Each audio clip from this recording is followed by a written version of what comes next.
Mr. Chancellor, Mr. President, distinguished guests, graduating class, ladies and gentlemen.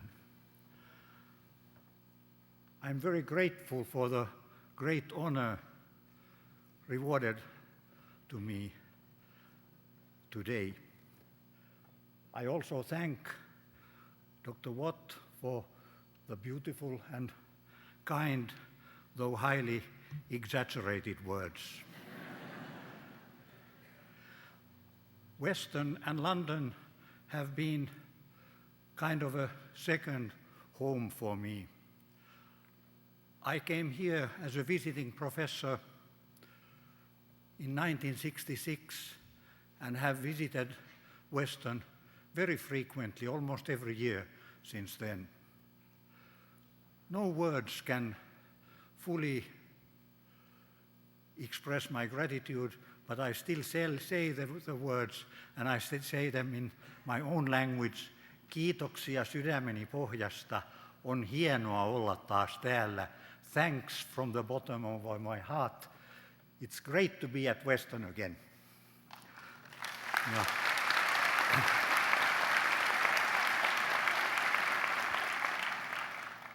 I will now address my words to the graduating class. You can be proud of your achievement. Western is truly a great school, well known for its high academic standards, but also for its sense of community and the most beautiful campus. An education and credentials from Western will provide you a good background, no matter what your future career will be. You have learned much, but remember that there are always new things you must learn. The world is changing, perhaps today more rapidly than ever before. You must be ready to face new developments and new environments with an open mind. I would like to say something about changes and changing world, especially referring to my own personal experiences. My grandfather was a priest on the Seiskari Island at the beginning of the last century. Seiskari is a small island in the Baltic Sea. Every year, 3 or 4 months, every fall and spring, the island was completely isolated. It could be not approached by boat because it was surrounded by ice blocks.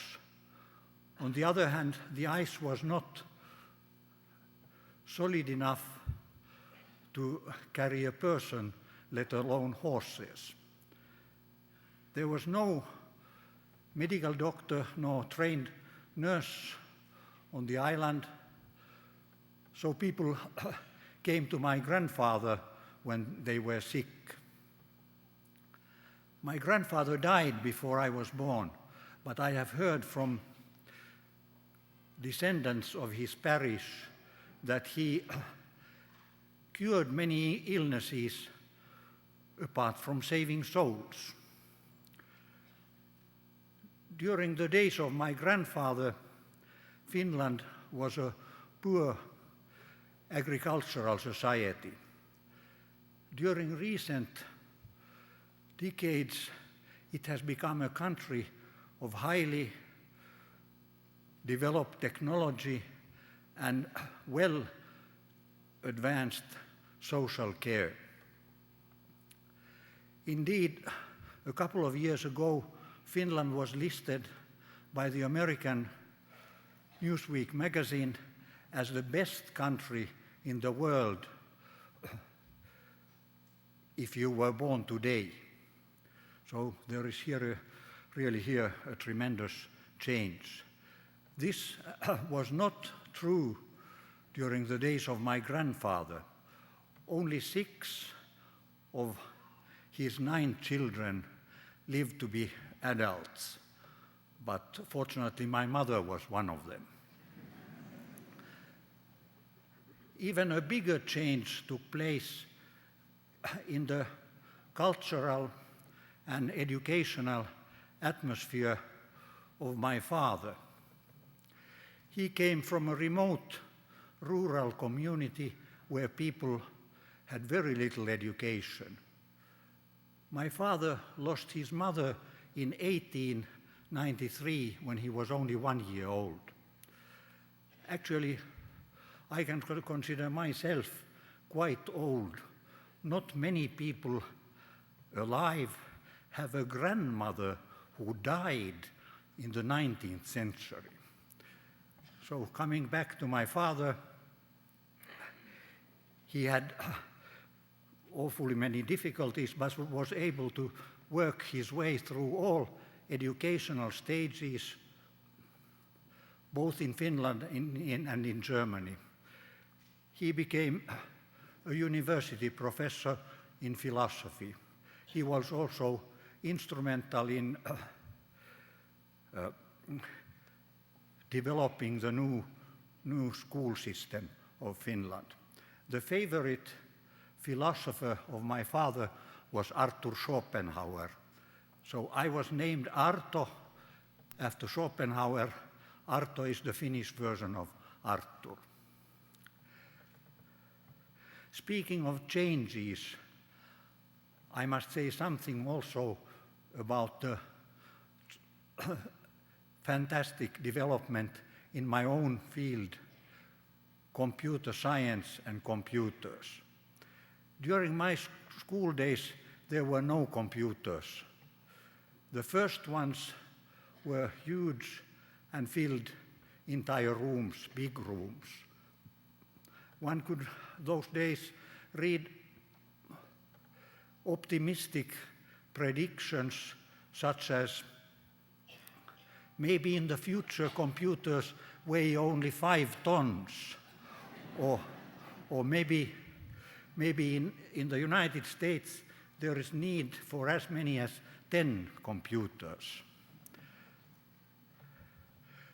So when I came to Western in the 60s, there was already an honors program in computer science here. But for graduate degrees, you had to go to the math department, even if your topic was computer related.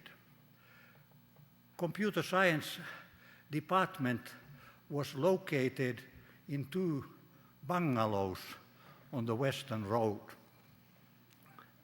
There was a computer DEC PDP-8 in the garage. The actual computing center was in the Natural Sciences building. Everybody was enthusiastic about the new acquisition, the computer DEC PDP-10, the first one in Canada. Maybe I'm wrong, but I think that its computing power was by several orders of magnitude less than your current iPhone. So, not all changes are not for the good, but I'm basically an optimistic person, so I'm not going into these other types of changes where things become worse. But instead of that, I want to conclude with a few remarks about science and scientific research. Some of you surely plan a career as a researcher, either in industry or in academia. A researcher must face many obstacles. Finding money is not the least of them. You must also sometimes face awkward bureaucratic rules But remember that rules are made by people and can be changed. If you love what you are doing, you find much joy in your work, even if you don't reach the results you wanted to reach. Sometimes searching is better than finding. My best friend, a really great scientist, says that one can do great science and have lots of fun doing it. I myself have been very lucky. Many of my research associates have become my close friends. And when have become my close friends, and so we have had lots of glorious moments together. Now the famous Canadian pianist Glenn Gould has a song teaching you how to write a fugue.